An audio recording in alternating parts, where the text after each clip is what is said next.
just before we start the meeting, could I say that this meeting will be filmed and broadcast on the council website. If anybody doesn't want to be within the view of the website, if they could let the clerk of the meeting know, and you won't be in. If we could then move on to the agenda, and firstly, apologies for absence. I haven't received any, Chair. So no apologies for absence. Urgent business. I've not been notified of any urgent business. Declarations of interest. Does anybody, members, know? Okay.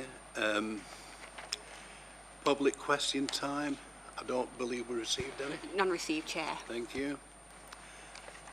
Minutes of the previous meeting, which have been circulated. Does somebody move them as a correct record? Green. Thanks very much indeed.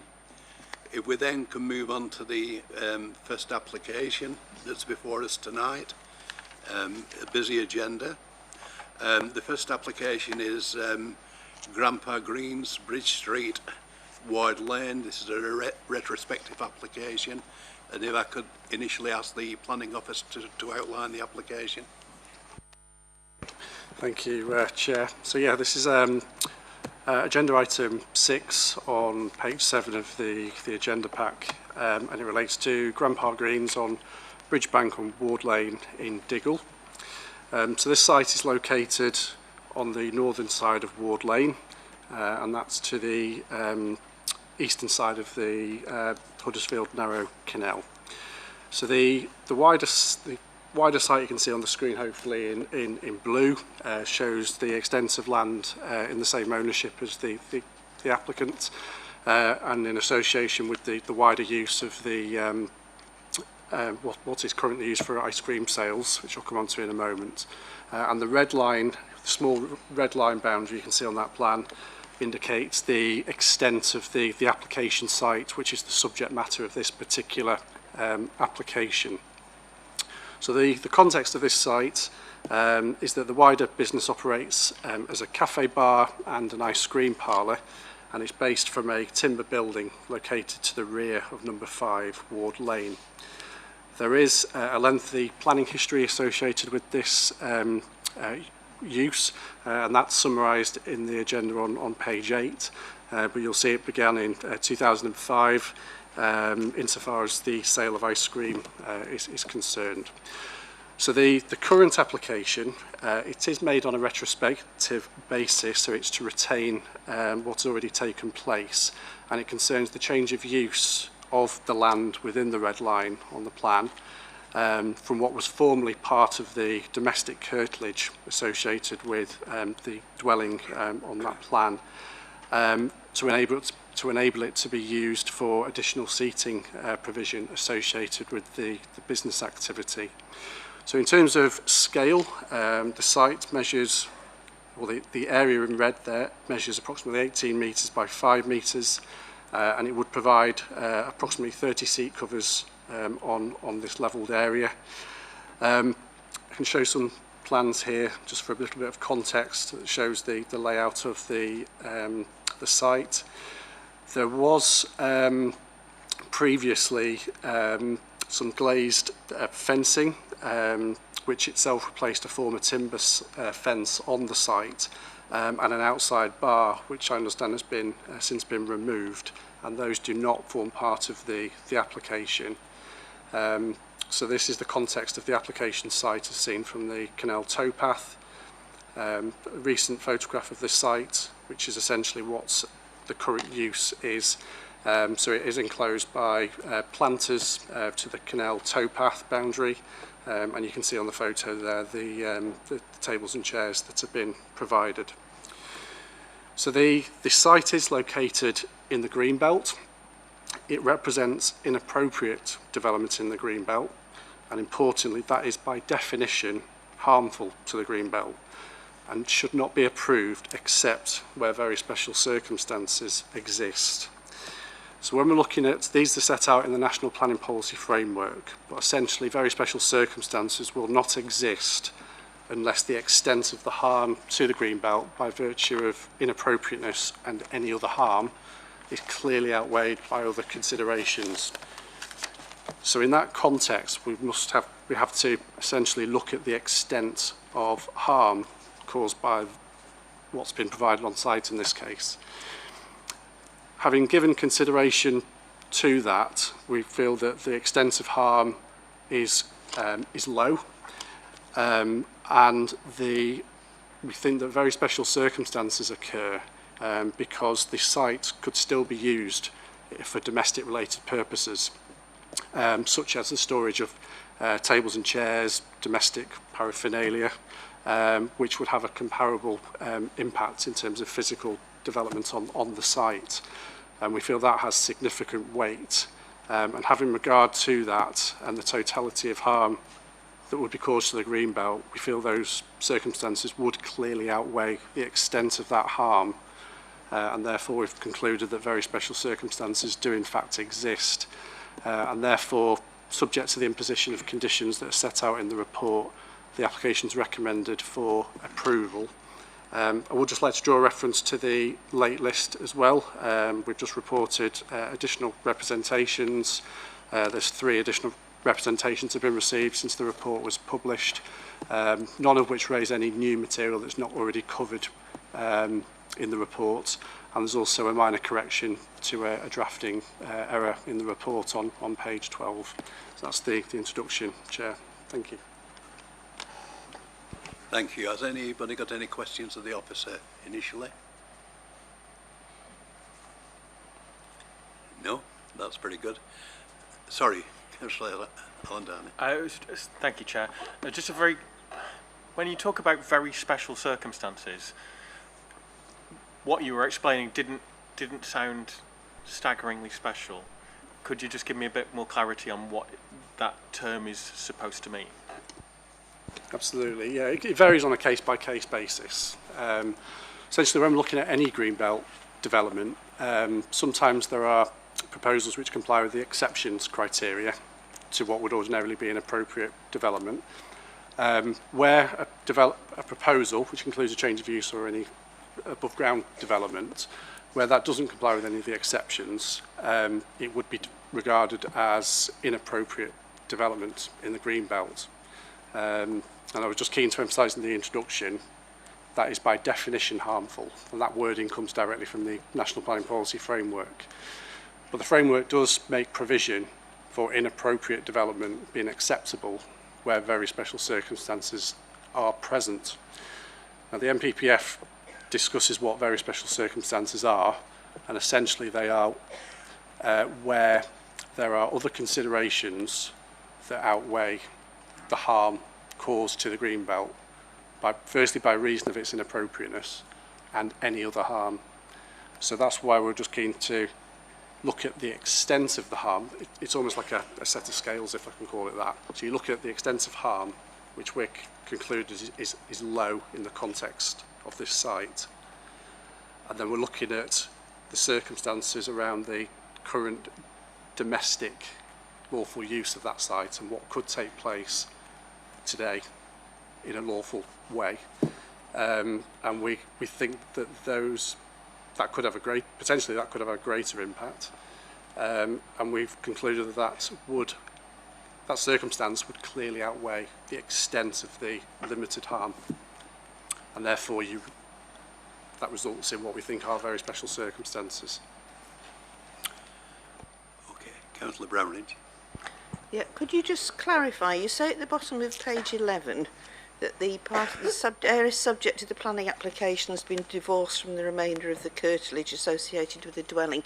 Can you just explain that on the site plan for me, please? So this is a site it's a business activity that started out on a quite small scale, and we know it's been a quite successful business, as alluded to within the site history, in terms of subsequent extensions and to facilitate a larger business operation. So the site in red has essentially been, because of the planning history, that section of land alongside the canal boundary, which is the subject of this application, has essentially been split from the residential curtilage of the property. We've had other applications that are now formalised the area in adjacent to that red line in blue, that are now part of the business use. So essentially the red line, it's established lawful use is still associated with a residential type use, and that creates the fallback position in regard to greenbelt and very special circumstances. Thank you. If there's no further questions, could I ask Mr. Ian Brett, is it, to speak, please? Who's opposing the development. Yes, indeed. Mr. Brett, you will have 3 minutes, and just before the end of the 3 minutes, the clerk will notify you that your time's coming to an end. Okay, Thank you very much. Firstly, thank you for allowing me to raise concerns regarding this planning application. The retrospective planning application has evolved since the initial presentation to Saddleworth Parish Council 6 months ago. I believe a lot of the changes are related to concerns raised by many residents in Diggle. There have been significant concerns from the Canal and Rivers Trust regarding obstruction to the pathway. Issues also relate to greenbelt regulations. What has been achieved by the significant concerns regarding the scope and impact of huge numbers of additional visitors to the village. Parking regulations are now in place on a narrow lane. The car park has had partial covering with grasscrete or equivalent. But with the expansion of the business and unauthorised parking on the adjacent unadopted lane, the intended relief by the car park was short-lived and cars swamped the village. The business stated in 2018 that the presence of the car park would alleviate the situation, and then they developed the site, adding at least another 50 seats. In their own admission, advertising boasted 240 plus that were available. Quite clearly that led to the significant road problems, and at weekends over 1,000 cars were using Ward Lane. At present, the village shop, pubs and businesses are experiencing up to 60% drop in trade due to roadworks. On reopening, normal volume could again compromise the village. I maintain that the business has expanded to a point that is untenable. The toilet facilities are inadequate for the number of customers they serve. Currently they are operating an expansion to the business with the Santa's Village with 6 8-seated igloo structures from their garden adjacent to the car park. This does contribute to a negative visual impact. I am concerned that this area will de facto continue to be part of the commercial space, and during the year adding all to the problems. This application demonstrates their propensity to expand without planning approval. I recognise that the business has improved several areas following discussion with the planning department, but there are continuing concerns. Cars and parking, toilet facilities, size, footprint, visual impact in the greenbelt, and compromise to the canal. 30 seconds. Previous musical events have caused concern as the noise extends across the valley to most of the village. The Canal and Rivers Trust has suggested that to alleviate the congestion on the canal towpath, that the space in question be a queuing area for kiosk customers. In conclusion, Mr. Chairman, a smaller facility more in keeping with the space and situation would go a long way to regaining acceptance in the village. I believe that appropriate changes are achievable. It is important that the business move forward in a responsible way. Thank you very much. Thank you, Mr. Brett. Has any member got a question for Mr. Brett? Yes, Councillor Gloucester. Thank you, Chair. Did you say 240 parking spaces? I did indeed. These were posted on Facebook and other social media. There was also a figure that was presented to local media such as Manchester Evening News and other outlets of a similar nature related to the restaurant trade. Thank you. Is there any further questions? If there's no further questions, could I ask Mark Jones, who's the agent for the applicant, to speak, please?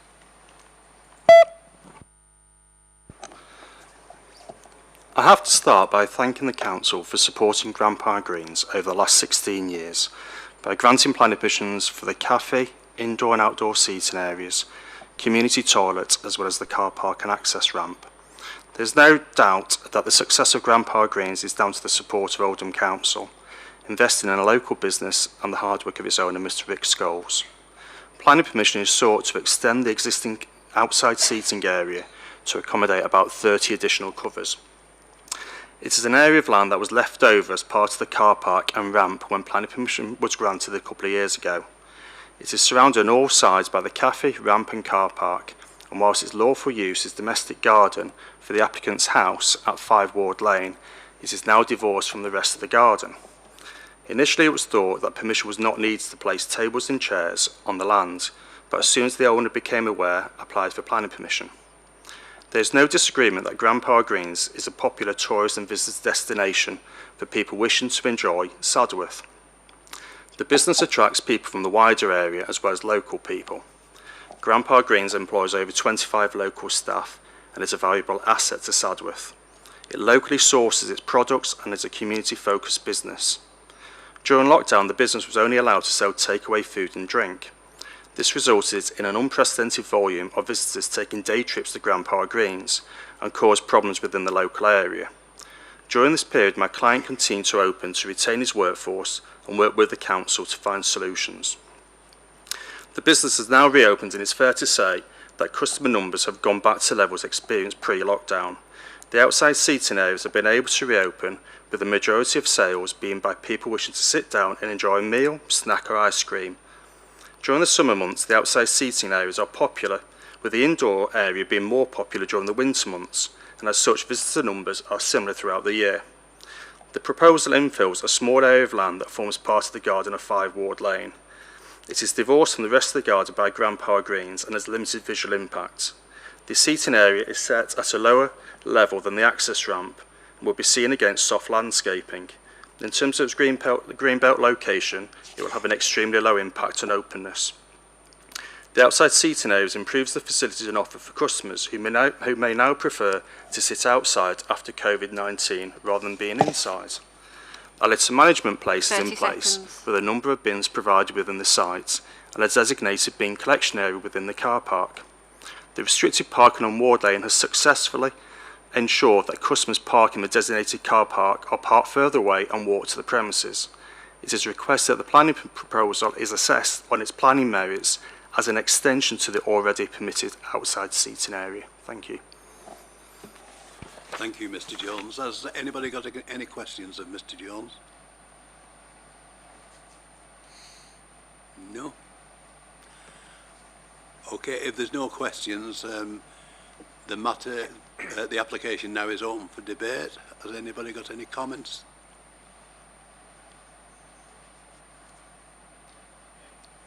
Councillor Gloucester. Can I just ask, because it's really not clear within the report, I can see that they have 24 parking spaces. Is that the actual number they have, or have they more? And how many covers have they got seating for at the moment? Is that being made clear to us? Because with 24 parking spaces, you'd be needing 10 people in a car to make 240 people. And I know that people visit on foot, but I'm just trying to do the maths to see where the numbers come from, to be honest. Thank you. I don't know whether you can answer that. The total number of covers and the parking. Yeah, certainly on the number of parking spaces, the relevant planning history section of the report does clarify that in March 2018 there was the planning application which was approved, which was for the change of use of part of the domestic garden, and that was to create 24 car parking spaces. So that's what's been, I understand that's what's been provided on site. Yeah. I don't know whether we've actually got the number of covers that previously. Possibly we could ask Mr Jones. Yeah, I believe there's about 70 covers inside and outside at the moment, plus the 30 which are being proposed. Thank you. Has anybody else got any comments or observations before we actually go to the decision? Right, if not, could I formally move the officer's recommendation, which is to approve? That's seconded. Those in favour of approval, please show. That's 2, 4, 6, 7, 8, 9, 10, 11, 12. I think that's unanimous. Okay, so that's unanimously approved. Thanks very much indeed. If we could go on to the next item on the agenda, which is the Vernon Mill site, Radcliffe Street, Royton, and this is a proposal for a development of 99 dwellings on site. And if I could ask the officers to present the application to us.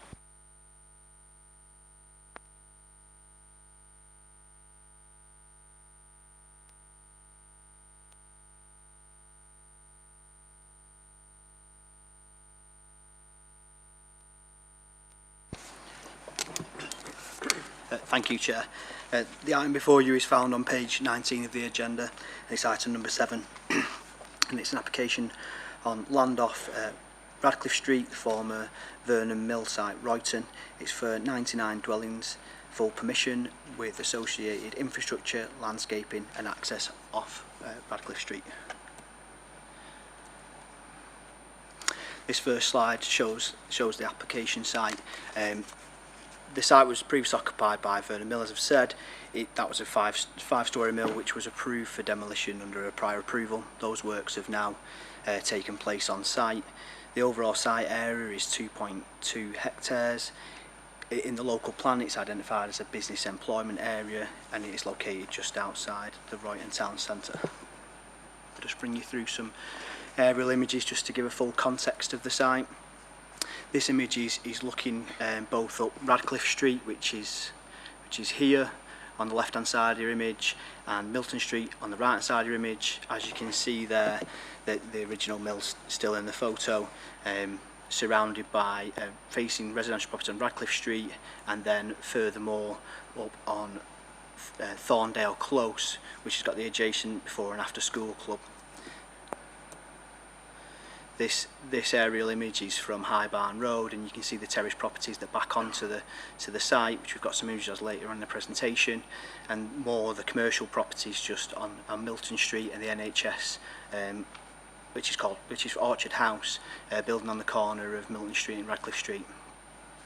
This site here is obviously in the bottom corner on High Barn Street and Milton Street is an existing commercial use, and the adjacent commercial use in between the NHS building and the building on the corner of Milton Street and High Barn Street is also an application that's currently being considered by the Council for redevelopment of housing.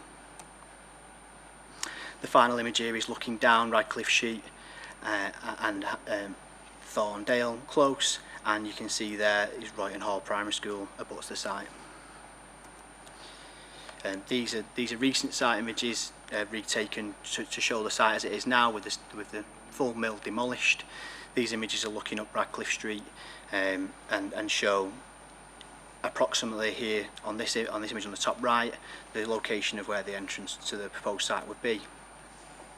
These are further images looking down Radcliffe Street and also the junction at the top of Radcliffe Street to Thorndale Close and the before and after school club. The final set of images, site images here, are showing images of the site on High Barn Street, and the first image on the top left just shows an original entrance to the site for the mill, and the two other photos on the slide show the rear elevations of the properties on High Barn Street that back onto the site, and it's to give an impression of sort of the separation between the two sites. This is the overall layout that has been put forward. This has been amended during the submission to address concerns in relation to parking spaces and footways. As you can see, it's the access comes off Radcliffe Street, and it's It's a circular internal road with houses inside, and all houses have gardens facing out. Each house benefits from front and rear gardens and off-street car parking. This slide is just to show some street images of sections of the site. This is showing the Ratcliffe Street elevation and the entrance, and these are internal makeups just to give an impression. The final two slides are just to give an impression to the people present of the house types and the overall design. And I'll just go back to the overall layout and just confirm the works. In relation to the site is for 99 houses. 50% of the houses will be affordable, and the overall makeup is 29 two-bed properties, 59 three-bed properties, and 11 four-bed properties. And finally, having considered the amended scheme, the officer recommendation is for approval. Having considered the loss of the employment site in terms of the overall viability of maintaining the employment site there, it's felt that it's policy compliant. Furthermore, given the housing land supply issue, which I'm sure all the councillors are aware of, then it is felt that the principle of the development is acceptable. Having further considered the site's overall viability for housing, it has been agreed that part of the application that alongside the 50% affordables provided by the development, a contribution has been agreed in principle with the applicant that £140,000 will be contributed towards the improvements of Royton Park. Those are outlined and confirmed in the late list to yourselves. They include improvements to the overall infrastructure, it's for the paths and the walkways to allow better accessibility and longevity of the park. Also, a portion of the money will go towards improvement of the current skate park and multi-games facility. Having considered the site in terms of other planning matters such as highway safety, design, amenity and all other matters raised in the report and the agenda pack, it's considered that the application is policy compliant both locally and nationally, and it is recommended for approval subject to the conditions in the report and those amended conditions in the late list which have been provided to you. Thank you very much. Could I possibly ask our highway officer, Wendy Morehouse, to comment on the scheme? So I was required to make an assessment of the highway impact of the development in the area. A transport assessment was submitted by the applicant, and from that we make an assessment of the likely impact of this development in the area. I've got some figures. I thought I'd be speaking slightly later. The assessment that they made resulted in an anticipated 50 additional two-way journeys in the morning peak period and 49 two-way in the PM peak period. So that's in that hour. There'll be 50 arrivals and departures in the morning anticipated and 49 in the evening peak. We're in a very sustainable area with good links to public transport and local amenities, so the use of the private motor vehicle shouldn't dominate. We're relying as well on more sustainable modes of transport. With regard to the overall highway layout, we've worked with the applicants to make sure that there are still good pedestrian links along Radcliffe Street, as well as making sure that the internal new highway layout and the layout on Radcliffe Street are acceptable in terms of highway safety and for adoption purposes. Thank you, Chair. Thank you, and I understand that all the properties will have in curtilage parking as well, so all properties will have their own parking. Has anybody got any questions of the officers? No? Okay then, if we then could go on to people that are making representations. I've got Janet Maffel, who is opposing the application, as before, Janet, if you was listening, if you could, you'll have 3 minutes and you'll be told just before the conclusion of those 3 minutes. Thanks very much. If you go ahead. Residents of Radcliffe Street, Thorndale Close and Chaucer Street wish to object to access to the new estate being sited on Radcliffe Street because we believe it contravenes policies 5 and 9 of the local plan for highway safety. The traffic survey isn't based on current usage of Radcliffe Street. The traffic impact analysis dated April 2021, paragraph 5, suggests that the new development will result in significant reduction of traffic. This is based on a comparison with the volume of traffic that used to access the Vernon Works via High Barn Street, not Radcliffe Street. Vernon Works has not operated fully for the last 20 years. The entrance to it on Radcliffe Street was closed after Thorndale Close was constructed about 15 years ago. It was deemed unsuitable as access to the works.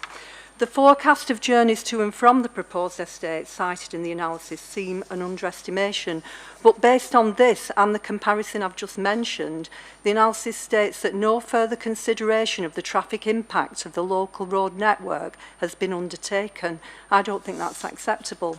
Radcliffe Street is a cul-de-sac 6.3 metres wide, but one side of the street is constantly used for parking as there are no drives or garages and no access to the rear of the properties. The remaining width of road is approximately 4 metres, not sufficient for two-way traffic, so it's not suitable as an access route for vehicles of 99 additional homes. New driveways facing the entrance to Thorndale Close will mean the loss of the turning circle. All vehicles that enter Radcliffe Street have to turn round to exit, and also the loss of residents' parking spaces. In contrast, we're told that each dwelling on the proposed development will benefit from off-street parking provision. It will be impossible for large vehicles, for example emergency vehicles, to turn round safely to exit the street without reversing, which will be dangerous. Queues or gridlock could prevent any emergency access at busy times. Whilst visiting the street yesterday at a time when most residents were at work and their cars were not parked, Matthew Taylor stated that planning officers could only go off reports from professionals on the suitability of the street for turning large vehicles and suggested a report was available that confirmed its suitability. If such a report exists, we would like it to be made available to residents in the interests of transparency, and we'd like to see the measurements that have been taken and the criteria that have been used. Matthew said that parked cars aren't a factor when considering the width of the road, but if on-street parking isn't there, existing residents' amenities are being removed, contravening Policy 9. If cars are parked and the new plan goes ahead, emergency access and safety are compromised, contravening Policy 5. We suggest either different access to the proposed housing, for example the existing entrance on High Barn Street, or a reduction in the planned number of new homes to allow for widening of Radcliffe Street, construction of a parking area for existing residents and a turning circle. Thank you. Thank you very much indeed, John. Has anybody got any questions? No? Okay, if I could ask Mark Waite, who's the speaking on behalf of the development and agent for the development. Thank you. My name is Mark Waite. I'm the planner at Kellen Homes. In the first instance, I'd like to thank the committee for giving me the opportunity to speak. I'd also formally like to thank the officers who have acted diligently in assessing our proposals. The scheme before you tonight has been significantly amended and, in my view, improved since consultation and pre-application discussions. With the help and guidance of your officers, we have arrived at the scheme as it currently stands. We believe that this is the right scheme for the right site, and Kellen Homes are the right home builder to deliver. This, members of the committee, is our first scheme, and it encapsulates our approach to planning and home building. The site is brownfield, the site is in an extremely sustainable area, and our proposal is genuinely multi-tenure with 50 open market and 49 affordable homes to be delivered by Great Places. We note the comments received on the scheme from members of the public, and tonight we've done our best to address them by moving the access point and ensuring all our properties benefit from off-road parking. We have followed the advice of your highways officer who is supporting our proposal. The challenge on us, and the one that we cannot shy away from, is delivering a brownfield site with 49 out of its 99 homes being affordable. Taking all the comments into consideration, I am pleased to commend this scheme to you, and of course your officers agree. Turning towards the homes themselves, we are driven by the twin aims of building communities and embracing principles of sustainable development. This means we reduce site waste and will divert more than 99% of our construction waste from landfill by using recycling or recycling on site.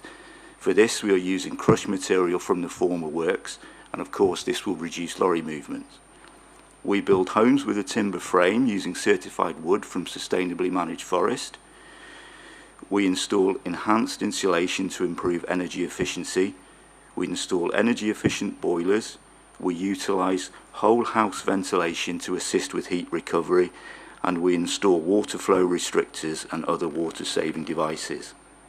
In addition, as part of the landscape scheme for this site, we are planting 2,308 hedge plants, 1,047 shrubs and 40 trees. Members of this committee, few planning applications presented to you are without challenges. We support the authority's aspiration to utilise brownfield land. We support the building of much needed affordable houses. We support your officers on delivering your agenda. I urge you, support your officers' recommendations and support this scheme. Thank you. Thank you very much, Mr. Waite. Has anybody got any questions of Mr. Waite? If not, I will ask Councillor Steve Bashworth to speak in regard to the development. Thank you, Chair. Some of the things have been mentioned about this site. It is an extremely busy site, as anyone who knows Wrighton will know only too well. We've got a health centre there, a very big health centre. We've got an extremely large and popular leisure centre. We've got a beautiful park that's recently been renovated that people want to visit. No car parking. Very little car parking next to the health centre. Virtually no car parking for the baths, although it's shared. We've also got a very vibrant and busy town centre that's visited by locals and people from outer Wrighton alike who we welcome in to support local businesses. We only have limited car parking. Radcliffe Street, Milton Street, Chaucer Street, all around it are where people choose to park to visit the baths, the park, the health centre and the town centre. It is extremely tight. If you put that into context with what's happening in Wrighton at the moment, we've recently built houses on the old police station site. We've built a considerable number of houses on the old Byron Street site. We've built on the old mill car park. We used to call it the Stotts car park, John Hogan Close. There's a nice development there. We're currently developing the old abattoir site. There are plans in to build apartments on the old High Barn house site. And now I hear, for the first time, there's plans, or possibly plans, to build on Milton Street, all within a 200-metre radius of this site, and all with extremely limited parking. Now, I'm not speaking against the development. What I'm asking this evening is that we consider the plight of the people who have to live here and work here, the people who are visiting all these facilities in Wrighton. What will happen during the construction phase? We've had this, and Matthew is probably rolling his eyes at me now, and Wendy. We've got this on other sites where we have a fabulous scheme. Well, I'm not suggesting this is fabulous, but we have great schemes, but we cannot get to them. We can't access them properly. The builders, all the tradesmen and the suppliers who are going to be visiting the site are going to want somewhere to park. If there's nowhere for them to park on the site, they're going to park on the streets. They're going to add to the misery and the congestion around. What I'm asking first of all this evening, just one other thing as well. Within 800 metres of this site, we've got Shore Road End, which is one of the worst air quality areas in Greater Manchester, and it's within 800 metres of here. So what I'm asking this evening is that a condition be put on that the developer identifies a suitable site for the construction, during the construction phase, to prevent roadside parking by anybody involved in the construction. Can be done. I'm asking that, and that's to protect everybody, not only the residents, but people who want to use the town centre as well. And I think when you put that in context of what's happening in Wright at the moment, it isn't a particularly unreasonable thing to ask. Secondly, just with regards to the access, we've got that entrance right outside 3 of the houses on Radcliffe Street.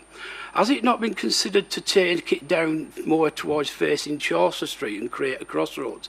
That would certainly assist with any issues with the turning into the site. The sight lines would be excellent, and there's no potential there of disrupting, or at least less potential of disrupting the people who actually live on Radcliffe Street and have to park on the roadside. I think that's I would like that to be seriously considered. Maybe the members can push that later on. And if it's at all possible, and I'm sure it is, to keep access to the site during construction from High Barn, because that entrance from there is a very wide one. It was used for lorries to access in and out, so it's a particularly wide road, and it would be ideal to serve the site while construction is going. But bearing in mind as well that we have an extremely busy primary school, not 100 metres from this site as well, and we all know what traffic's like in the morning. So what we've got here is a scheme that taken in isolation is a really good scheme. But to fit in with the environment and the context of where it is, there are some difficulties to be overcome. And if the developer can overcome them, he'll end up with a great site. People are moving to enjoy it without disrupting and upsetting people who've lived there for many years, and for people who want to enjoy the amenities of Wrighton. Thank you, Chair.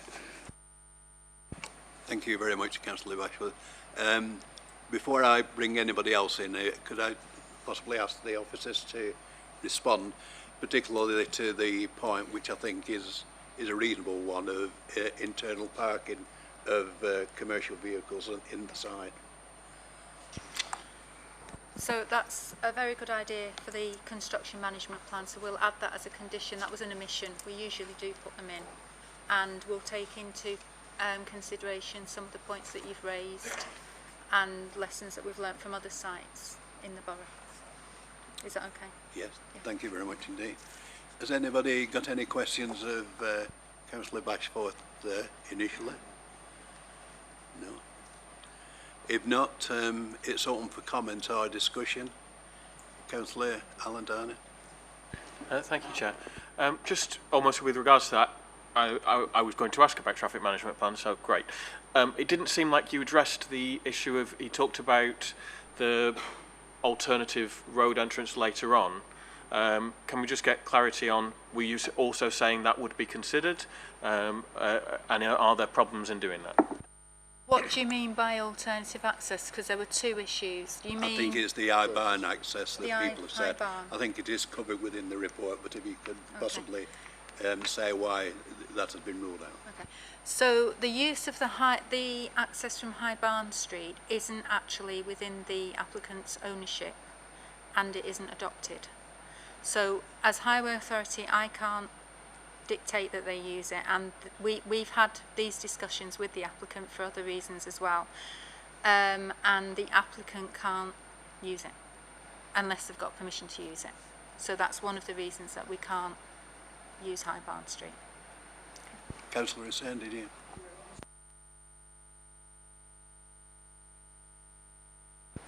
Yeah. So when we receive an application, the site layout has been more or less determined, and then if we've got any serious issues, we can change things. We can change the internal layout if we've got serious issues. We didn't consider as local highway authority that the issues with the access were serious enough or serious at all to change them. So we've assessed the application with the access as shown in the original submission. So the site layout plan will be approved if planning permission is granted tonight, so that access will stay in that position.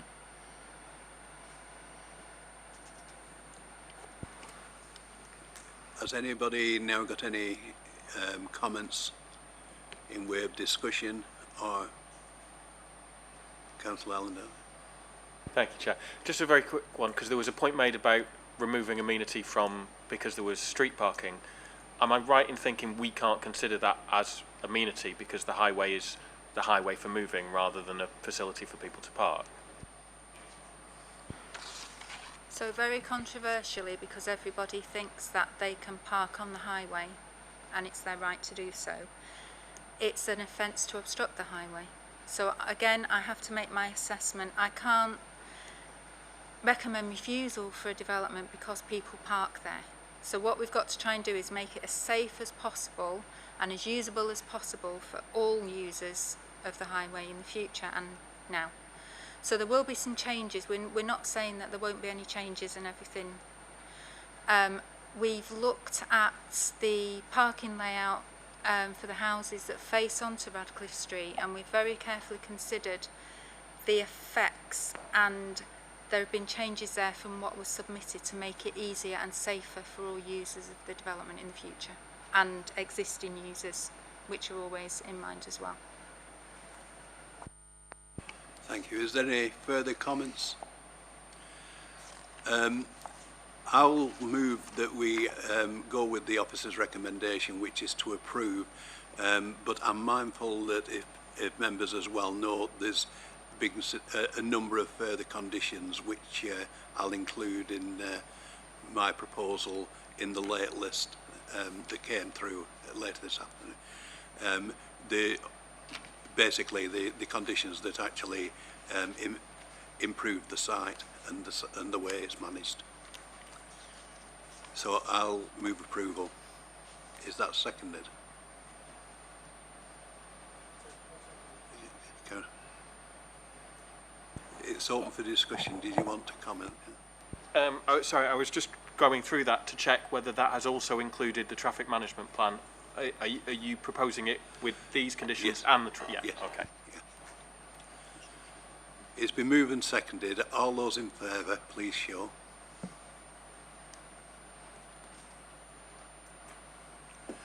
Right. I think that's unanimous.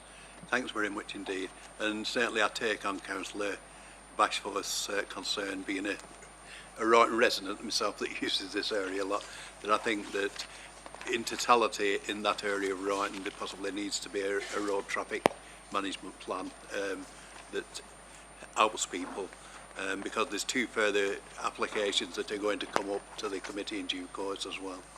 Yeah. Okay, then if we could then move on to the next item, which is the Baden-Powell Centre, which is on 12 Ludwig Road, and this is a proposal to change it into a house of multi-occupation. If I could ask the officers to actually present the proposals.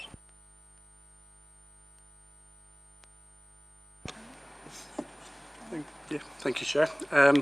Yes, this is agenda item 8 on page 35 of the report. And this concerns the Baden-Powell Centre, 12 Gloddick Road in Oldham. And essentially the application is for a proposed change of use of what is currently a former vacant scout and guide hall to create a 5-bed HMO, house in multiple occupation, and a 6-bed HMO within the same building, and the associated works associated with that. So the application's been referred to committee for a determination by Councillor Salamat, and that's on the basis of concerns regarding the available parking provision in the area and the associated highway safety concerns that have arisen from that. So just by way of introduction to the context of the site, it is located on the western side of Gloddick Road, which is presented on the screen here. It's shown with the red line boundary, and it's on the corner plot created at the junction with Brompton Street. It does comprise an existing vacant building, as I've alluded to, which is a part single-storey and part two-storey building. And we understand that's been vacant since at least March 2020, but prior to that had a declining use as well. So So I'll just highlight some of the photographs here that show the site. So we've got the view here from Brompton Street, which is taken from the junction with Clodit Road. So the building's on the right-hand side there. We've got the view east from Brompton Street towards Clodit Road in this photograph. Again, this is the junction, Brompton Street and Clodit Road. And this is the wider view from along Clodit Road towards the junction with Brompton Street. We've got the existing floor plans here that show the existing configuration of the vacant building. The extent of the first floor plan is shown on that plan. Again, the elevations are shown here. And then more importantly, the proposed plans and elevations. So there's, as I said in the introduction, there's two separate HMOs proposed for this application, one 6-bed and one 5-bed. So the 6-bed is provided in the area in blue at the junction, which is the 2-storey part, and the smaller 5-bed HMO is created in the purple location there, which is the single-storey element.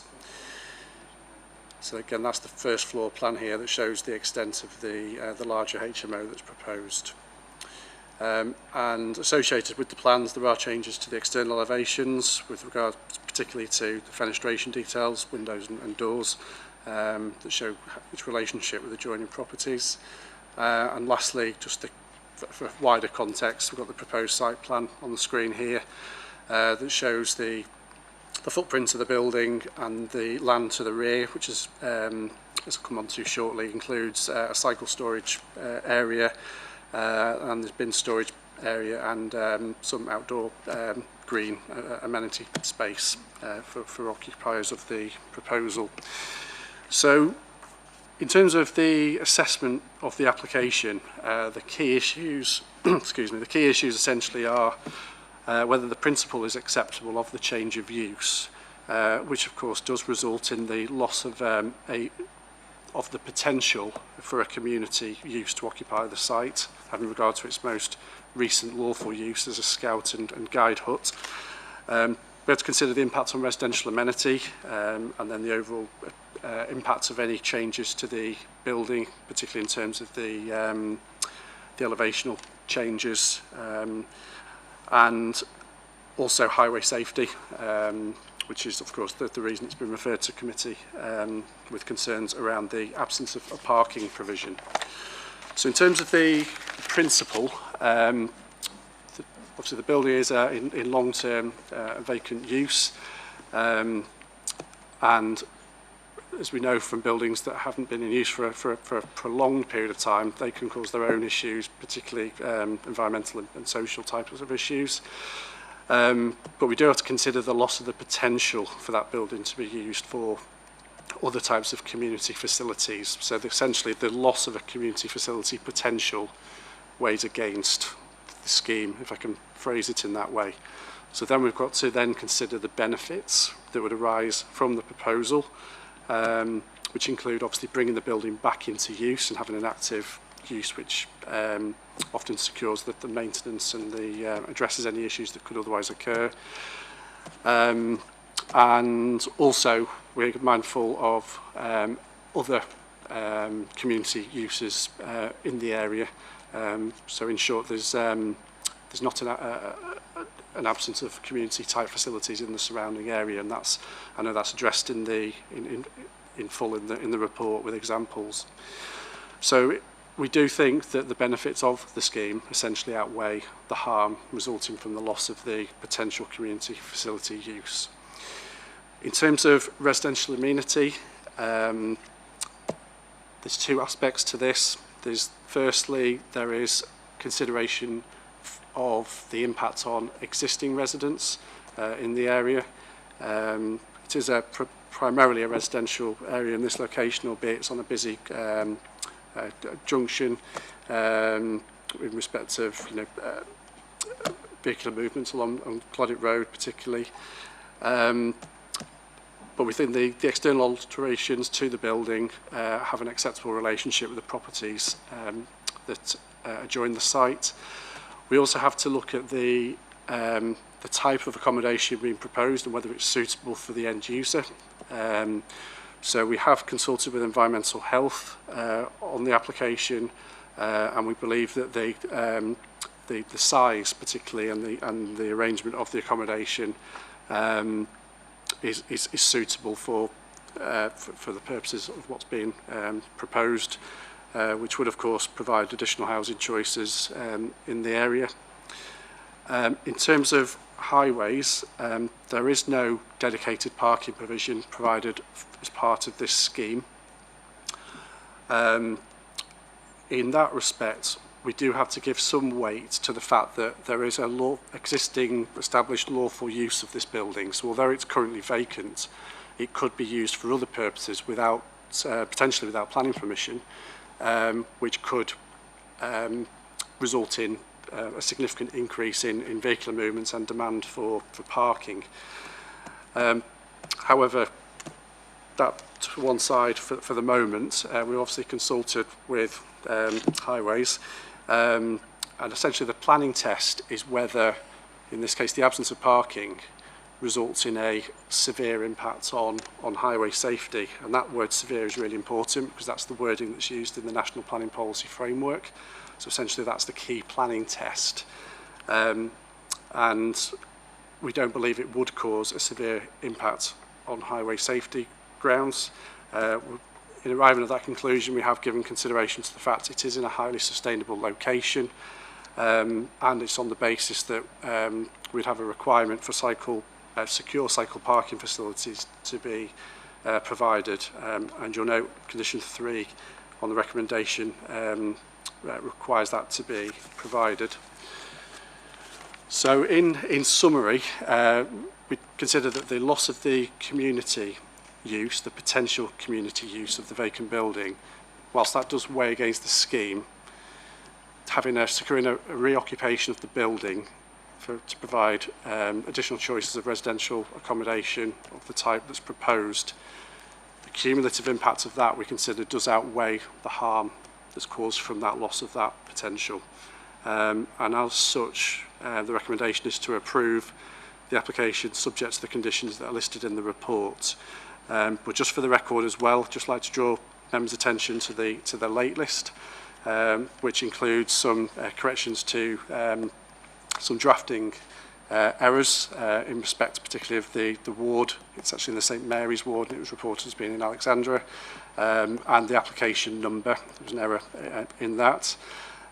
It does include clarification on the vacant use which has been provided by the applicant's appointed agent, and that obviously followed a request from officers to provide some clarification around that vacant nature of the building.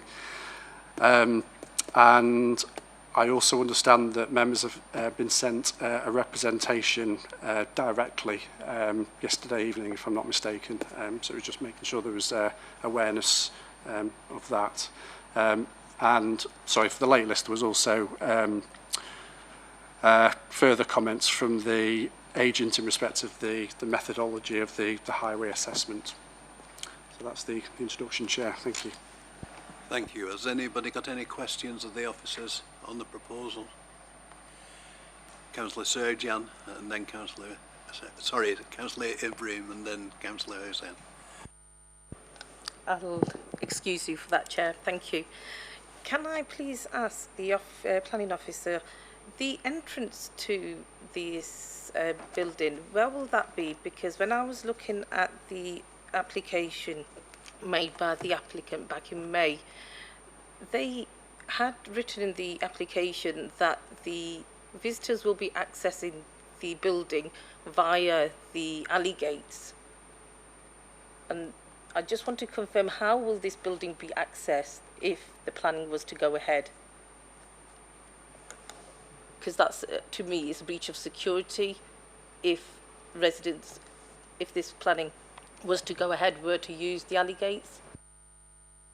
Okay. Could I just build on that? And as has been seen, this has actually been split up into two buildings, one 6 and one 5 bedrooms. So if you could possibly explain both of the accesses.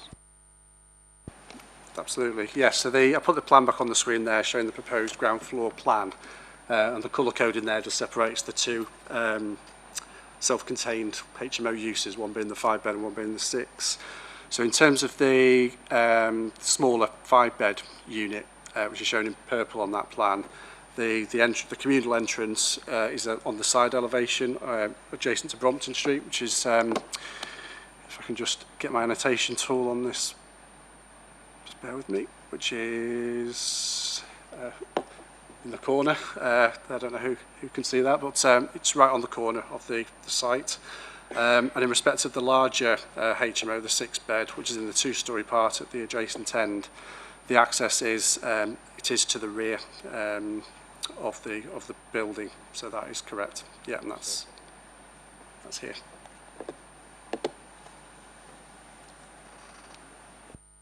Is there any further questions at all? Sorry, Councillor Hussain. Quickly, Chair, I don't feel very comfortable with this back entrance, through an alley. I don't know how the rest of the committee feels, but really. But my question was, you mentioned the fact that if this building was not used for, or if the committee members were minded to refuse the application, and I understand that is up for approval, and if it was used for any other purpose, yeah, you said that it would attract more traffic, more. Why would you say that? And could you give me an example of that? Yeah, absolutely. So it's although the building's vacant, obviously associated with a vacant building, there's nil activity, essentially. So, but that doesn't mean the lawful use of the building changes. So it was obviously last used as a scout/guide put. So it could be used for those purposes again without needing planning permission. And obviously that's an example of a type of use where there could be peaks of activity in terms of demand for parking provision, particularly dropping kids off basically and collecting. But there are other types of community uses, particularly with the way there have been revisions to the planning legislation over the last 12-18 months in terms of revisions to the use classes order. There is more flexibility for other types of community type uses that could be provided in that building without needing planning permission. Councillor Toy. Thank you, Chair. I think just really two questions. Is there a disabled access, disabled facilities in that building? And the second is I'm just really extremely concerned about the parking issues, because this is one of my regular route that I go and pick my little girl up from school, and it is a nightmare, and it doesn't matter which time of the day that you go, and I'm just really, really concerned that that will increase, and it'll be a health and safety risk, for the children and for local residents. Thank you.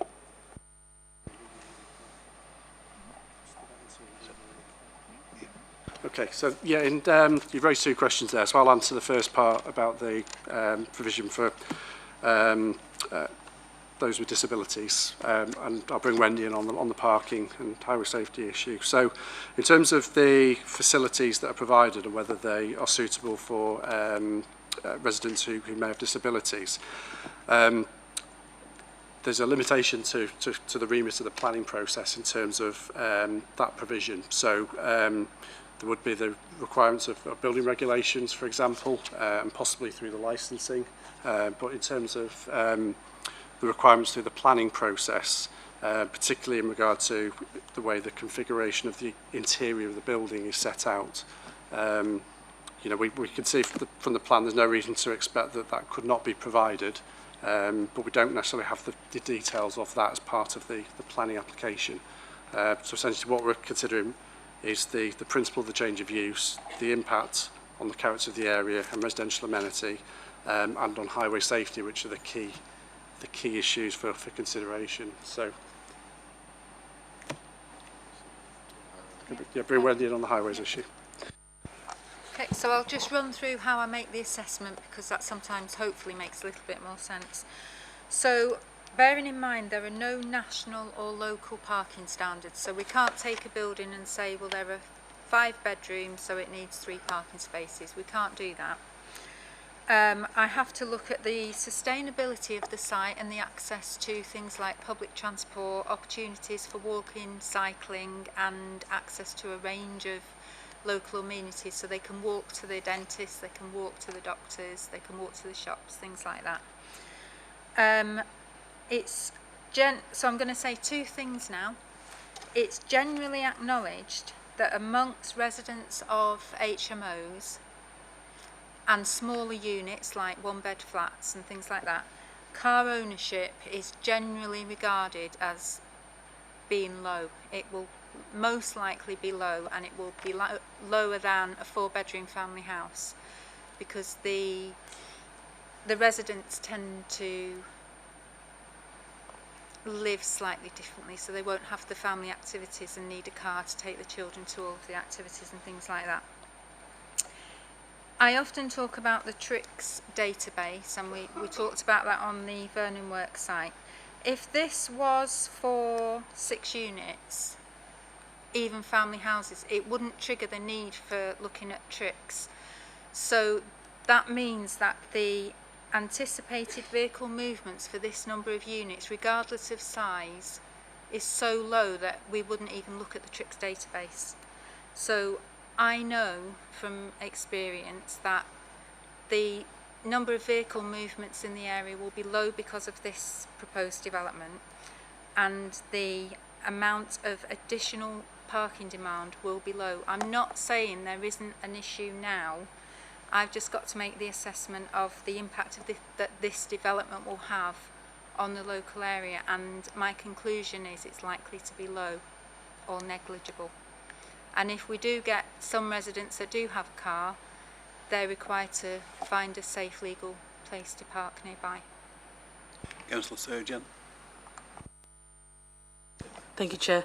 My question is just 2 really quick questions. One is the proposed bedrooms and the windows going to face into any on the side properties? Can you just clarify that? And secondly, in terms of waste management, is there appropriate waste management systems in place for the number of people anticipated living there and obviously working, etc.? Thank you. Yeah, I'll take that back to front if I may. So in terms of the site plan you can see on the screen here, again if I can just use the pen. To the rear of the, apologies, trying to get this to work. Yeah, to the rear here, appreciate it's drawn very poorly, but that circle there contains the proposed cycle storage area, and just beyond that are the waste storage area for bins. So we're satisfied in terms of the assessment of the planning application. There is ample space for the storage and provision of refuse and recycling bins. In terms of the relationship of windows and openings with surrounding properties, the principal, if I just get the floor plans just for the right context. So you can see from the proposed ground floor plan here, the single storey element, which is the part of the site in purple, which is the 5-bed unit. The windows for those units face towards the outdoor amenity space and towards the bin storage area and so on. And equally, the windows associated with the larger unit on the corner, those windows along the side elevation front onto Cloddick Road for the main part, and at first floor level that is also the case that windows face onto Cloddick Road here, but there are also windows to the rear elevation which serve mainly non-habitable rooms. So there's a window there for the staircase, for example, bathroom, and what we call non-habitable rooms. So they're focused on the habitable room windows are focused on the other elevations. Councillor Robin. Thank you, Chair. Just one of the justifications for the change of use was its vacancy. It being vacant. I'm just concerned that there's quite a lot of community places that have been vacant for the last 2 years, for obvious reasons, including the place we sat in tonight. And I don't want to set a precedent of saying a place that's been vacant throughout a pandemic, we can now change the use of. So I don't want to lose a community purpose building on that issue. So is there any further data that it was not being used to its full extent before the pandemic? Because it looks like just 2 years of vacancy here. That's my concern. I don't want to do away with the community area on the basis of a pandemic. I think, like most buildings, this particular one has an history, and it's done a remarkable service for the last 50 or 60 years in providing uniforms. It was the place where all people that were in the Cubs and Scouts got referred into to buy uniforms and buy equipment, and that's what the principle of it was. And unfortunately that use has diminished, and the Scout movement decided to get rid of the building 2 or 3 years ago. Well, yeah, I appreciate that, Chair, but if that's the case, we're not giving it time to come out of a pandemic to see if anybody else wants to use it. Well, obviously it's been on the market for some time. Yeah, I think just drawing reference to the report on page 37, which talks about the principle of development. You'll see we've made reference to policy 2 in our local plan. We've accepted there that there is harm arising from the potential use of the building for community type facilities, but there is nevertheless also provision for the loss of community facilities where it would achieve broader planning objectives. So when we're looking at that, it's in the context we've looked at in the surrounding area, you know, and there are quite a large number of other community type uses in the area, and we've also obviously given weight to the reuse of a building, but also the way in which the building is proposed to be used to provide additional choices for residential accommodation in the area. So the totality of those benefits we consider on balance outweighs the harm in this case from the loss of that particular community facility in this location.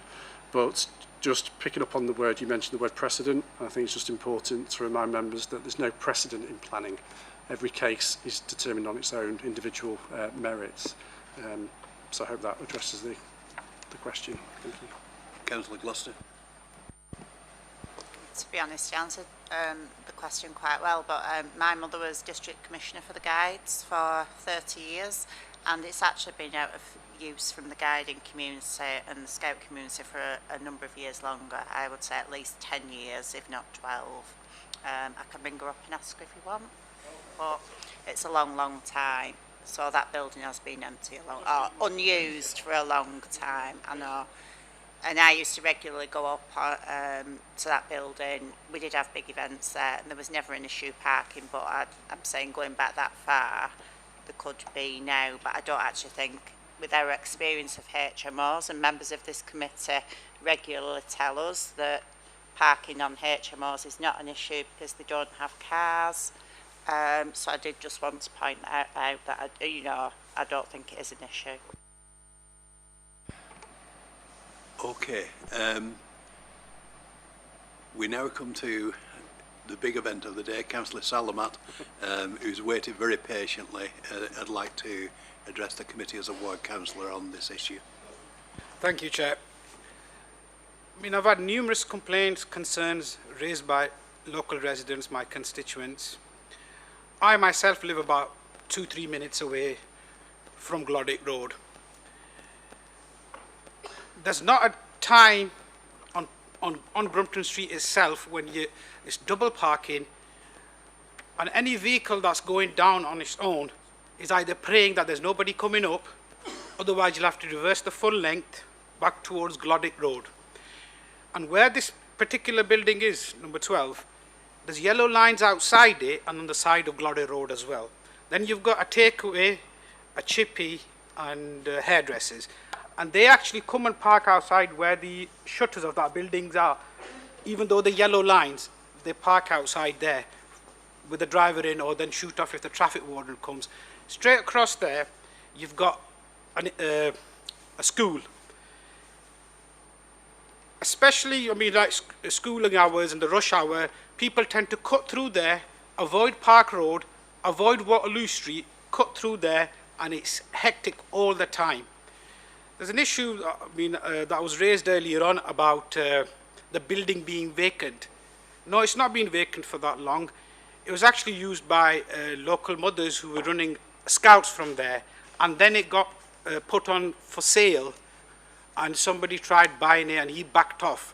If it was, I think you said March 20th, which is now, we're in, what, November 21, it's 1.5 years or just over that. So it was actually used by local groups, local mothers that were running scouts from there. And when it became, when it was put on the market, few people were interested in buying it, local community. For some reason, the present investor or buyer offered more money, and he actually bought the place. I mean, we sympathize with him that he wants to invest in Oldham, fine. But as a community building, why wasn't the community offered it first? If he wants to make an income, there are community organizations who have said that if this was available, we would take it up. And my understanding is that, I mean, any new development should have parking, and yet this has no parking on both sides.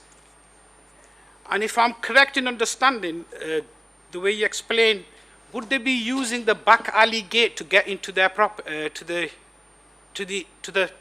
HMOs, to their property, the back? So you've got a back alley gate, and then they're gonna have their own back gate to get in, and especially in this winter weather, the local residents of that alley have actually made a garden there. They've put some plants and everything. They did it over the summer. We had the same issue when across the road the MOT station applied for it, and there was a big outcry.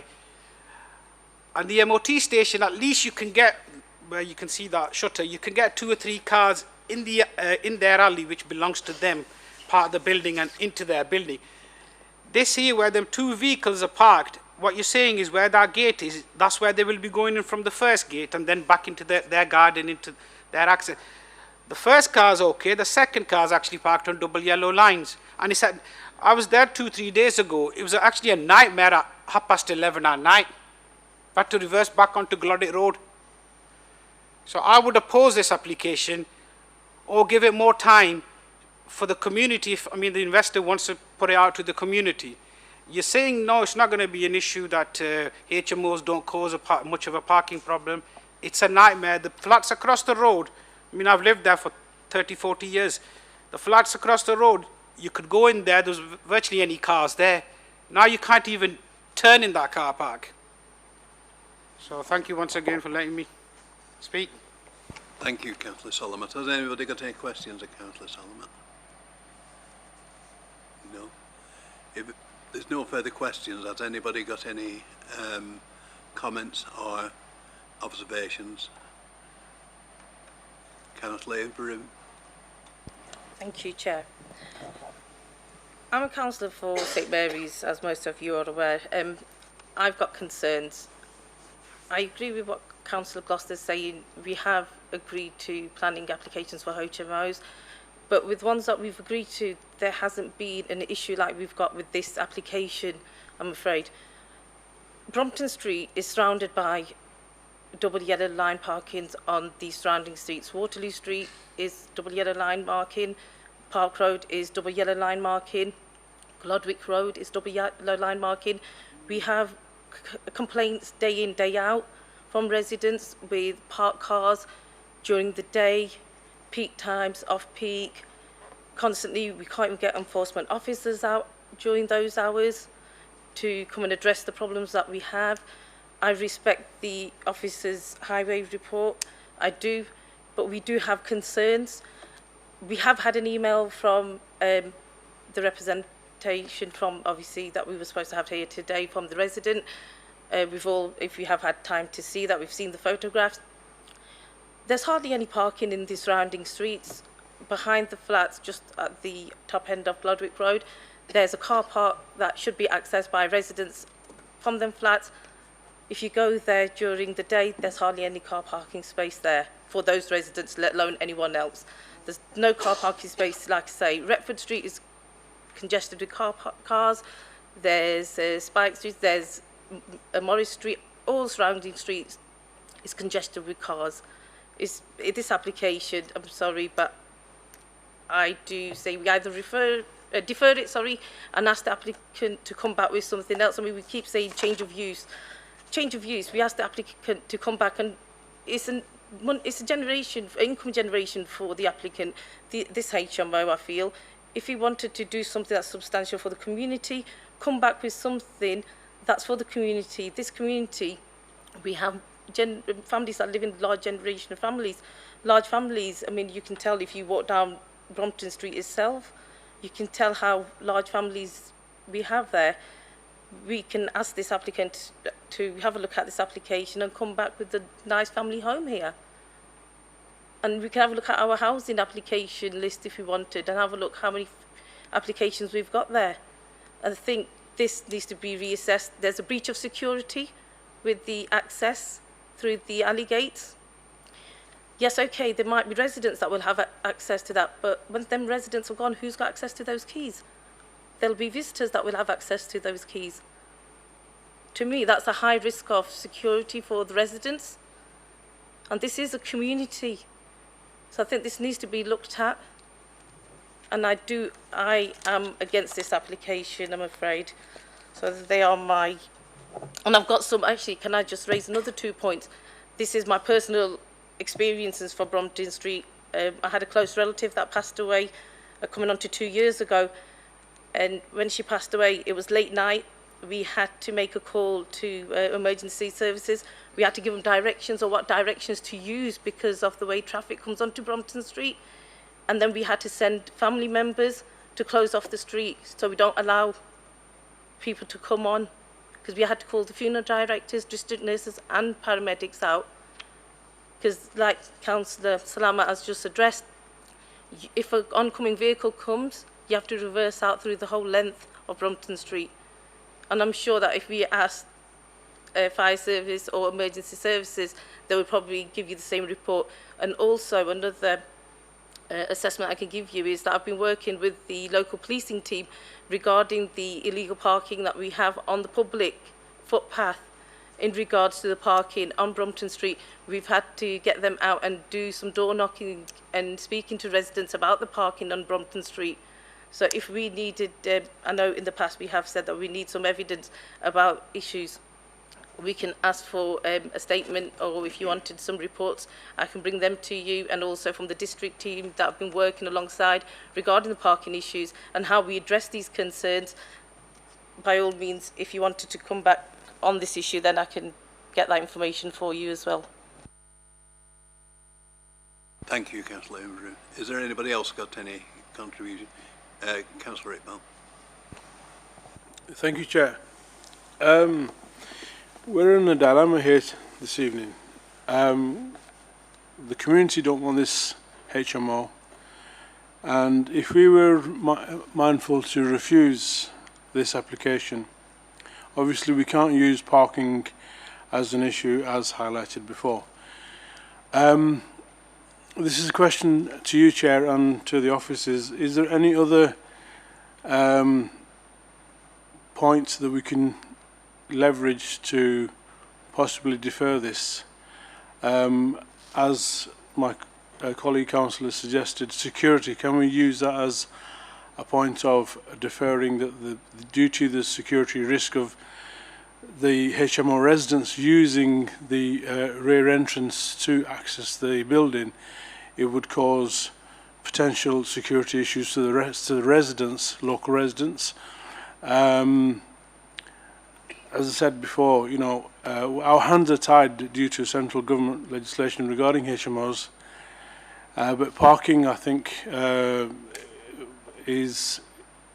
no guidelines for properties to have designated parking. So it's a question to you, Chair, and to the officers. Is there any other points that we could use to possibly defer this application? Thank you. From my personal point of view, I don't see much mileage in deferring it, because I think most of the information that we require is with us today. I don't know what further information would be requested. I'm just saying that's my personal view, that I don't think there's much mileage in deferring the item. Obviously, if people are unhappy about it, they can actually, I wouldn't say think up reasons, but obviously parking and highway issues is a legitimate reason if you so wish to make a reason to refuse it. And also security of the area. I believe security and disruption is also an area that you can refuse it on. But having said that, always the test of these applications is, would it get approved if it went to appeal, and would the council be liable for expenses if it went to appeal? And unfortunately, I think that may be the case, because if it wasn't a change of use of building, if it had been already residential, these could have actually both, because it's split in two, they could have actually both been approved under permitted development, because they're below the HMO numbers. So I'll ask the officers to comment on where we're up to. Yeah, thank you, Chair. I think there's I totally understand the feeling of councillors, particularly in relation to the current situation on the road. What we have to be very clear on is that what we are comparing is the current situation with current situation including the current permitted use of the building, with would the change of use make that situation on the highway worse? And the categorical answer from our highways officer is no. To draw a parallel, this is effectively a community hall. Regardless of whether it's used by scouts, guides, or whatever in the past, it is a community hall, community use. You could have a meeting of over 50 people in that hall, and associated car parking issues with that. That would be horrendous on that street, to be frank. But we couldn't stop that. We couldn't control that. By comparison, 2 HMOs of a total of 11 bedrooms would not have anywhere near that impact on the highway. So very clearly, first of all, on the highways and parking point of view, I do understand the issues. I do sympathise with the situation that the residents are in at the moment. But this development would not make it worse. And that's the crucial test. I think in terms of the safety aspect, again, we have to be careful here about what we're saying about the potential residents of a HMO. They're just normal people like us, like the residents elsewhere on this street and other streets. That ginnel round the back is accessible by all the residents of that street. And, we don't raise a security concern on that basis. So, I think that we have to be careful that we're not labelling the potential residents of any HMO that might come as antisocial or anything like that, or a risk to other residents. In terms of their own safety, again, they can use that access if they wanted to, if it was permitted anyway. Just as I said, we could use their back door if they wanted to as an access for their house. On foot I'm talking about here, obviously. So yeah, I think from the point of view of any question about deferral, I would strongly advise against any deferral, because as Councillor Dean has alluded to, I don't think there's any additional evidence that could be provided to beyond what is before you tonight. I think in terms of alternative uses, we're not in control of this building. We're not in control of who the previous owners sold it to. That is their choice. We've made clear that yes, while the loss of a community facility is a negative against this application, there are plenty of other community facilities in the area already, and so the harm is minimal in that context. And so to allow a use to a residential, conversion to a residential use is acceptable in those circumstances in an area like this. I think someone pointed out or raised the question of could it not just be a large dwelling instead of a couple of HMOs. Again, a building that large, it would be a very large dwelling with a very large family, probably therefore having more cars than the HMOs would have. So I think we've just got to bear that kind of context in mind. But ultimately, obviously we've given our view as officers, we've made the recommendation. We see no reason to refuse this application ultimately, and that's our recommendation for you. And as Councillor Dean said earlier, I said before, if you are minded to refuse, you have to bear in mind that the applicant may well appeal, and if they're successful in that appeal, they may well get costs against the council. We have to pay their costs of the appeal. Thank you. Councillor Surgeon wanted to comment. Thank you, Chair. Just to the officers, I know you touched upon it just now, but would it be possible to potentially decline based on the change of use and the loss of a community asset? Would that be a possibility? Thank you. In my view, no. In the sense of, yes, there is a harm there because of a loss of community facility, but as I set out, there's several other community facilities in the area. It is also a vacant use right now. So in the context of the need for more residential accommodation in the borough, including of this type, in the context of it being a relatively sustainable location for public transport and other walking and cycling and what have you, from my point of view, there is no the harm of losing that community facility is outweighed by all the benefits in that sense. And it goes back to what Martin said in the previous application. It's about planning. It's often about view it as scales. You're balancing the harm versus the benefits of a development. And in this situation, our recommendation is there are more benefits than harm. Councillor Ibrahim. Thank you, Chair. I just want to come back onto the point to the officer about the access point through the alley gates. I wasn't referring to any of the residents. I just want to clear that point. It was more about the visitors having access through the alley gates and if they had access with a key. That was my point about breach of security. It wasn't to any of the residents. I just wanted to clear that point. Councillor Brownridge. Thank you, Chair. Well, I'm quite keen that this committee makes a decision based on what it thinks and not because we're frightened of what's going to happen on appeal. We have to take that into account, but we mustn't be terrorised by that. Having said that, in this case, it is quite clear that the problems exist already. So the question is, and a lot of that is because people aren't abiding by the road markings, so they're parking illegally. And we have to work on the assumption that people abide by the rules. And if they don't abide by the rules, we can't make an exception because people are behaving wrongly. So the test has to be, is the parking associated with this proposal going to exacerbate the existing situation to a degree that justifies refusal? And it's quite clear that the answer to that is no. So if we refuse it on highway grounds, we almost certainly will lose on appeal.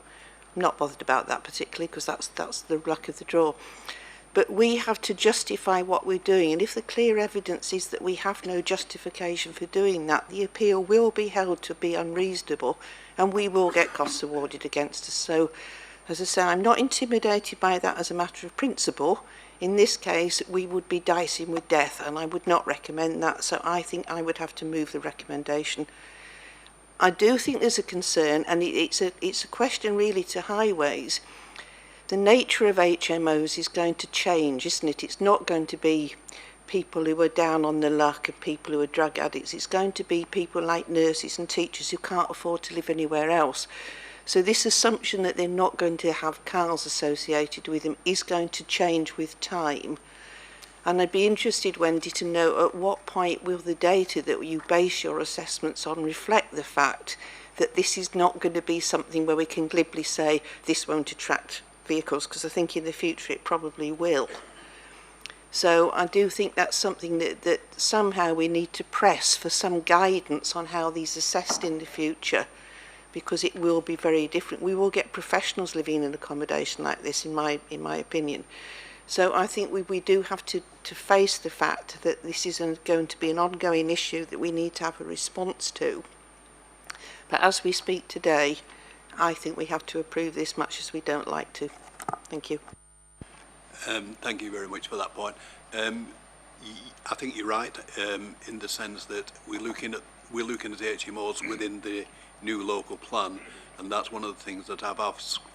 Funnily enough, on Monday, I asked the officers to look at and possibly do a survey of HMOs to see if it is right what the perception is that there's no traffic, because some of the HMOs that we've approved over the last year have been large, and they've actually got staff who've got cars.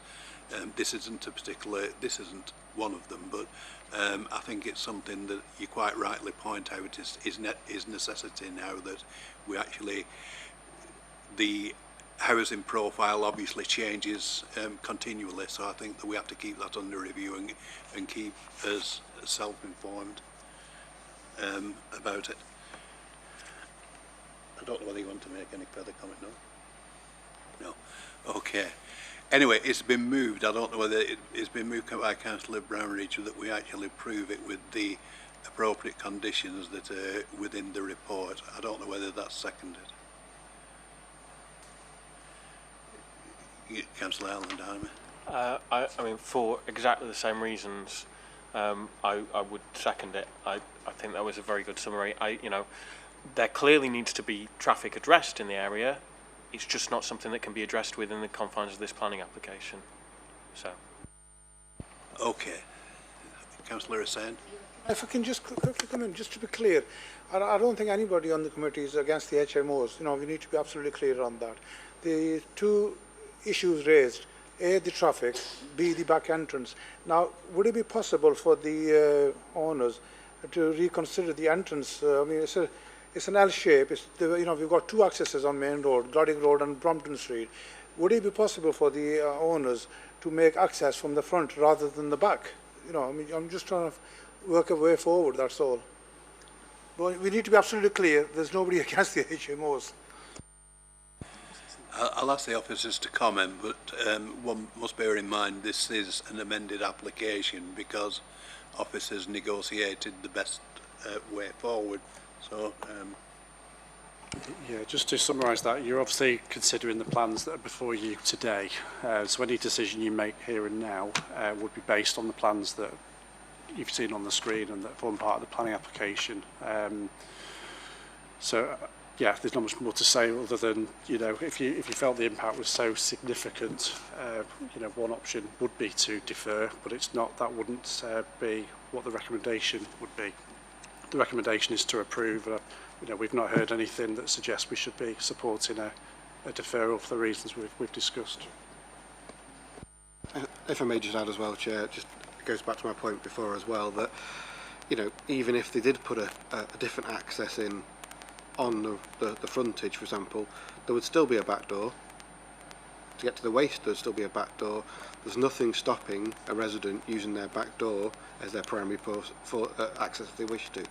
So I think in that context, it's not an issue that we can really do a great deal about, that concern of the security in that context, because anyone can use their back door in that way, and the same applies to everyone on that whole street. If they wanted to, they could always go back through the back door and through the ginnel and what have you. Okay. It's been moved and seconded, probably reluctantly, that we approve this with the conditions associated with it. Those in favour of approval? That's 2, 4, 6, 7, 8. Those against approval? That's 2, 3, 4. So it's approved by a majority of 8 to 4. Thank you very much indeed. The next item, sorry. Apologies, Chair. due to the length of the meeting, I'm afraid I've got a prior commitment. I'm going to have to leave for the rest of the meeting. I think we're on an easy ground the next two applications anyway. Thank you. Shouldn't say that. Shouldn't say that. The next two applications will take us one, but we'll have to two votes on it, and one of the votes is for the listed building consent, and it concerns the former Oldham Library and Art Gallery, Union Street. So if I ask the officers to actually present the report. Okay, thank you, Chair. I'll keep this as brief as it needs to be, but obviously I'll go through any questions that arise from it. So, as you've said, we've got two separate applications here. We've got agenda item 9, which is the planning application, and agenda item 10, which is the associated list of building consents application.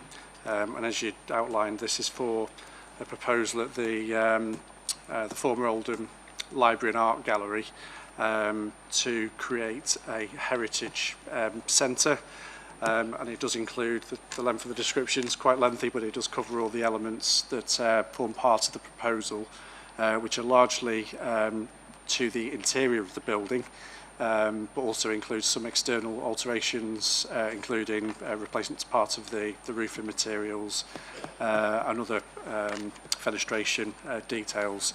So the site itself, for those that aren't familiar with it, it is located to the south of Union Street and is bounded by Southgate Street to the east. There are two separate elements to this proposal. So we've got the main Grade 2 listed former library building, which is flanked by Southgate Street. And then we've also got the adjacent formal garden area, which is adjacent to 84 Union Street. So a site plan there that shows that in a bit more detail, and just for a bit more context, we've got an aerial view. Appreciate it might be difficult to see, but that just shows the context of the wider site. So there has been previous planning permission and listed building consent granted for this site, and the planning history is set out in full in the report to adapt the existing library and related to proposals at the time for a new theatre building with a link, and then there was a subsequent revised design approach in 2018. So this application is for the conversion of the library and art gallery to create a heritage centre, and that's the nature of the revised proposals that are before you now. The main changes, as I've said, relate to the interior of the building. So we do have the floor plans, which I can just quickly talk through. So we've got the lower floor plan here, which is in part is to provide a plant room. There are alterations to the slab levels to create additional stories within the building to facilitate the proposed use, as well as a new lift shaft within the building, and those are reflected on the other levels as well. And then, as I said, you've got to the area in purple on that plan there, proposed roof plan, that's proposed to be resurfaced, refaced. And then we've got there's a limited number of changes to the exterior of the building, which are highlighted in colour on these plans, but essentially they are relatively minor, given that we are looking at a Grade 2 listed building here. But essentially the applications, both applications have been, the case officer for both has been the council's own conservation officer, so I'm wholly confident that this has been assessed with heritage in mind from the outset. The statutory requirement between the two applications is different, but there is a lot of overlap. So for the purposes of the planning application, we do have our adopted policies in our local plan, and the guidance that's then linked through to that in the National Planning Policy Framework. And it doesn't hide behind the fact that the changes that are proposed do result in elements of harm to the building, but the MPPF makes provision for that where the public benefits outweigh the extent of that, what we call less than substantial harm, which is the weighting that's given to it in this case, which is the lesser type of harm that's referenced in the National Planning Policy Framework. And obviously with having an active use of the building, not too dissimilar to the previous argument, but a completely different context and scale. It's about securing the use of the building and the efficient use. And the extent of the changes, you know, we feel it does amount to public benefit. The list of building consent application, as I said, the remit is slightly different, and that's about making sure that the significance of the building is preserved. There's a different statutory requirement for that, but essentially the outcome of the assessment of the application in its totality is that both applications are acceptable on their own 2 feet, if I can phrase it that way, and are both recommended for approval, subject to the conditions that are in the report. And there is some alteration to the conditions in respect of trees and the trigger points for the requirement of a landscaping plan, which is referred to in the late list. So in short, Chair, that's the brief introduction, but obviously if there's any questions, I'm happy to take them. Has anybody got any questions at all? Okay. Has anybody got any observations on the proposal? If not, could I first move the application? All those in favour? And then secondly, could I move the listed building application? All those in favour? Thank you, that's unanimous. And that is the agenda. Thanks very much indeed.